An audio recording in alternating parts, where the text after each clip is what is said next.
নমস্কাৰ বন্ধুসকল, মই হিৰেন।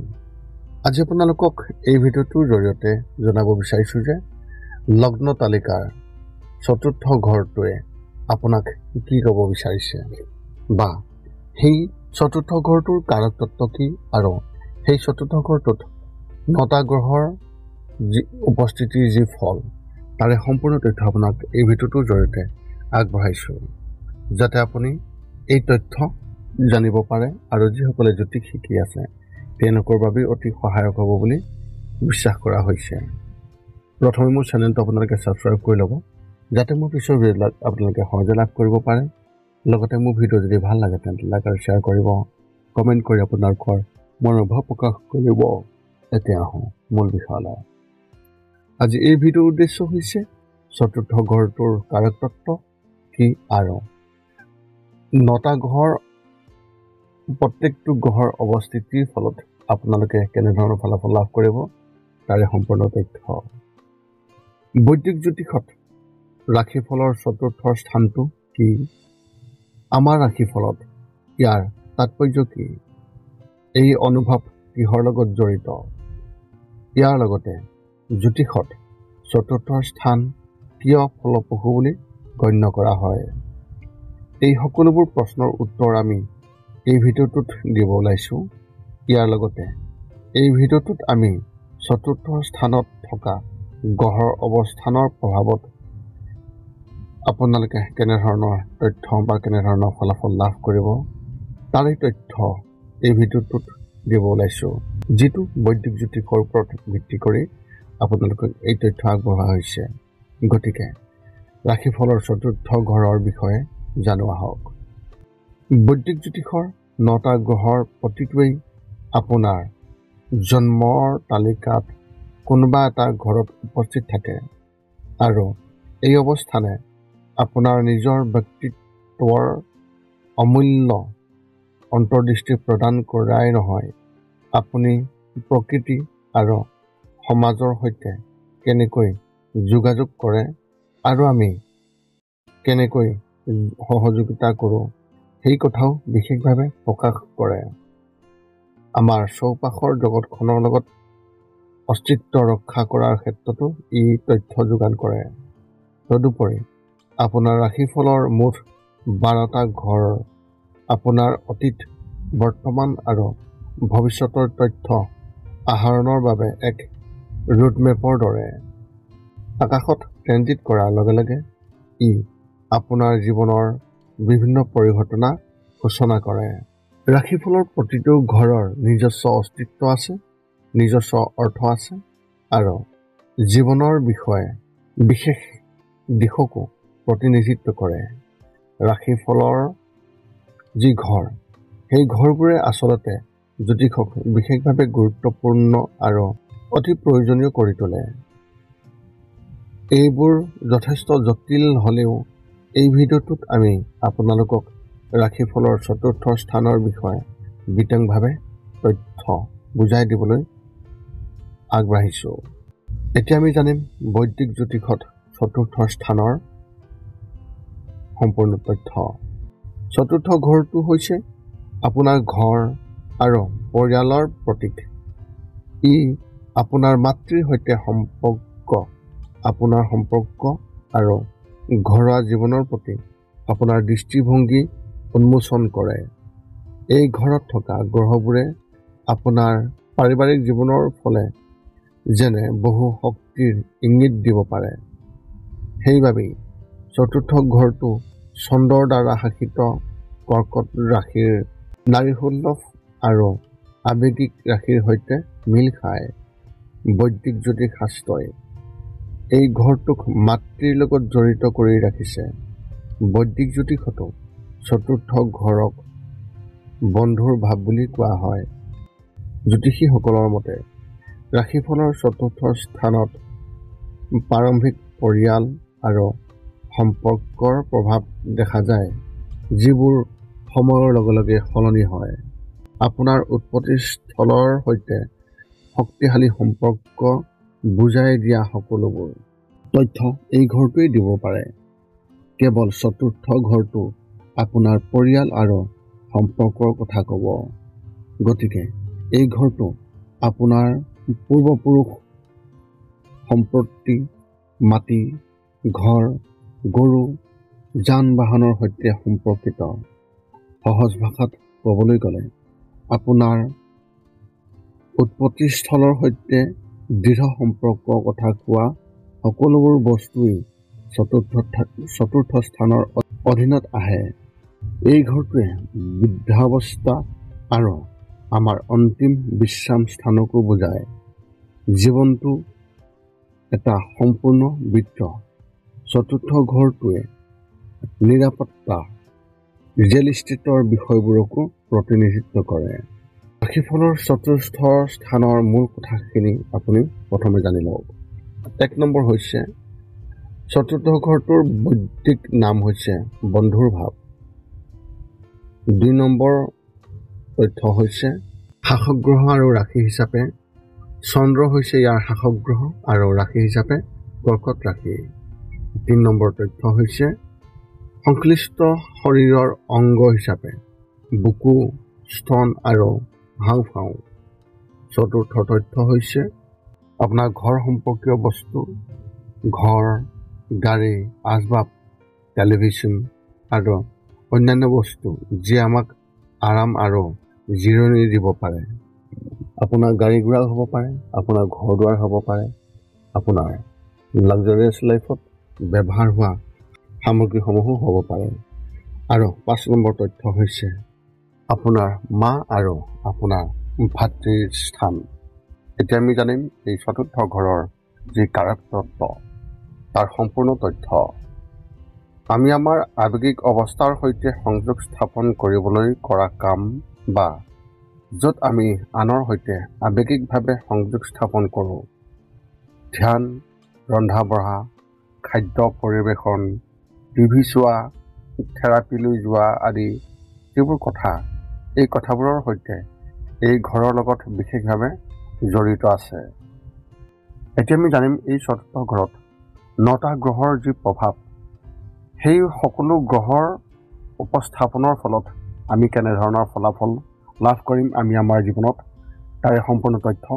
সৰ্বপ্ৰথমে যদিহে আপোনাৰ চতুৰ্থ ঘৰত সূৰ্যদেৱৰ স্থিতি আছে তেন্তে তাৰ ফলাফল এনেধৰণৰ। চতুৰ্থ ঘৰত সূৰ্যদেৱৰ উপস্থিতিয়ে আৱেগিক শান্তি, আৰাম আৰু ভাল অনুভৱ কৰা যি বস্তু, এই সকলো বস্তুবোৰৰ ওপৰত বিশেষ গুৰুত্ব আৰোপ কৰে। পৰিয়াল আৰু ব্যক্তিগত জীৱনক লালন পালন কৰাৰ শক্তিশালী ধাৰণাটোৱে আপোনাক সদায় আগুৱাই নি থাকিব। অশুভ সূৰ্যই সেই ব্যক্তিজনৰ জীৱনত অসন্তুষ্টি কঢ়িয়াই আনে। যদিহে আপোনাৰ চতুৰ্থ ঘৰত চন্দ্ৰদেৱৰ উপস্থিত আছে, এই ঘৰত চন্দ্ৰৰ উপস্থিতিয়ে আপোনাক আৱেগিকভাৱে সুস্থিৰ কৰি তুলিব। ইয়াৰ ফলত আপোনাৰ হৃদয় আৰু অন্তৰ্দৃষ্টিৰ প্ৰভাৱ পৰিব পাৰে, কিন্তু নিৰাপত্তা আৰু ঘৰৰ আৰামৰ অনুভূতি আপোনাৰ বাবে অতি গুৰুত্বপূৰ্ণ হ'ব। আপোনাৰ জন্মস্থান, ঐতিহ্য, পৰিয়াল আৰু পৰম্পৰাৰ সৈতে আপোনাৰ সম্পৰ্ক অধিক শক্তিশালী হৈ উঠিব। ইয়াৰ দ্বাৰা শৈশৱত মাতৃৰ এক শক্তিশালী উপস্থিতিও বিশেষভাৱে প্ৰকাশ পাব। চতুৰ্থ ঘৰত যদিহে বৃহস্পতিৰ অৱস্থান আছে তেন্তে বৃহস্পতি চতুৰ্থ স্থানত থকাৰ লগে লগে আপুনি বিশ্বাস আৰু দৰ্শন উত্তৰাধিকাৰীৰ সূত্ৰে লাভ কৰিব। আপোনাৰ জন্মগত বিশ্বাস আৰু ভাগ্যৰ চিন আপোনাৰ ঘৰুৱা জীৱনত দেখা যাব আৰু আপোনাৰ বাসস্থান এই গ্ৰহৰ প্ৰভাৱত বা এই গ্ৰহৰ প্ৰকৃতিৰ দৰেই বিশেষভাৱে ধন্য হ'ব। এই ঘৰত থকা বৃহস্পতিয়ে উত্তৰাধিকাৰ বা পৰিয়ালৰ পৰা আৰ্থিক সহায়ৰ পৰা বহু ধৰণৰ ধন সম্পত্তি নিশ্চিত কৰে। ইয়াৰ পৰা বুজা যায় যে আপুনি আপোনাৰ পিতৃ-মাতৃৰ সৈতে এক আন্তৰিক বন্ধন ভাগ কৰিব পাৰিব। চতুৰ্থ ঘৰত যদিহে শুক্ৰ গ্ৰহৰ অৱস্থান আছে তেন্তে শুক্ৰ হৈছে প্ৰেমৰ গ্ৰহ। চতুৰ্থ ঘৰত উপস্থিত থকা সেই শুক্ৰদেৱৰ দ্বাৰা সেই ব্যক্তিজনৰ ঘৰুৱা জীৱনত সুখী হোৱা সম্ভাৱনা অত্যন্ত প্ৰবল। সকলোৰে মাজত সম্প্ৰীতি, মৰম আৰু মমতা থাকিব। আপোনাৰ সৃষ্টিশীলতা আৰু শিল্পকলাৰ প্ৰভাৱ অত্যন্ত প্ৰবল জ্ঞান থকাৰ সম্ভাৱনা আছে, যিটো আপোনাৰ শক্তিপূৰ্ণ আৰু বিলাসী ঘৰখনত মৰমেৰে বিশেষভাৱে প্ৰতিফলিত হ'ব। পৰিয়াল আৰু ঘৰুৱা কামৰ পৰাও আপুনি আৰ্থিক সুবিধা লাভ কৰাত সম্ভাৱনা আছে। যদিহে আপোনাৰ চতুৰ্থ ঘৰত মংগল গ্ৰহৰ অৱস্থান আছে, এই ঘৰত থকা মংগল গ্ৰহৰ অৱস্থানে বহু আৱেগিক অস্থিৰতা আনিব পাৰে। বৈদিক জ্যোতিষত চতুৰ্থ স্থানত থকা মংগলৰ উপস্থিতিয়ে ঘৰুৱা যি আৰাম, সেই আৰামৰ বাবে বিশেষ বিৰূপ ফল দিব পাৰে। শক্তিশালী মংগলে আক্ৰমণাত্মকতা, আধিপত্য আৰু অহংকাৰৰ বিষয়ৰ বাবে ঘৰুৱা সম্পত্তি বিশেষভাৱে পৰিৱৰ্তন আনিব। আপুনি নিজৰ জন্মস্থান এৰি যোৱাৰ সম্ভাৱনা আছে। তথাপিও আপোনাৰ পৰিয়ালটোক এটা ঠাইলৈ অনাৰ প্ৰবল ইচ্ছা থাকিব। এই পদৰ পৰা এইটো বুজা যায় যে আৱেগিক বিকাশ আৰু আৱেগিক দুৰ্বলতা দূৰ কৰাৰ ক্ষেত্ৰত আপোনাৰ বহুত কাম থাকিব। যদি আপোনাৰ চতুৰ্থ ঘৰত বুধৰ উপস্থিতি আছে, তেন্তে বুধ চতুৰ্থ স্থানত থাকিলে ই বহুত আৱেগিক ক্ৰিয়াকলাপ আনিব।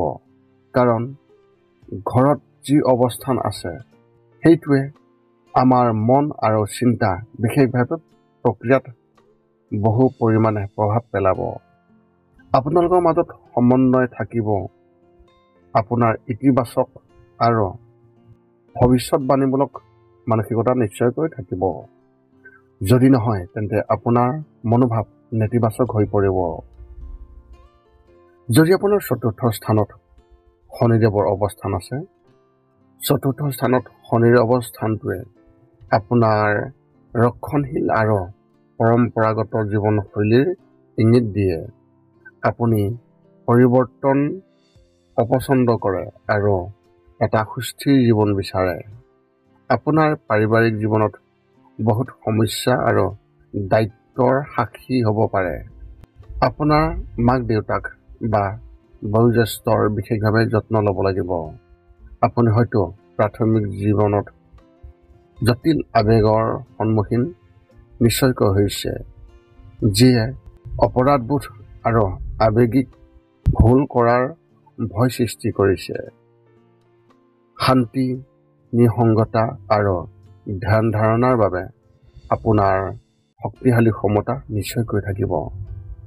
চতুৰ্থ স্থানত যদিহে ৰাহুৰ অৱস্থান থাকে, ৰাহুৰ চতুৰ্থ স্থানত ৰাহুৰ অৰ্থ হ'ল আমি নিজৰ জন্ম সংস্কৃতিত সুদৃঢ়ভাৱে শিপাই থকা।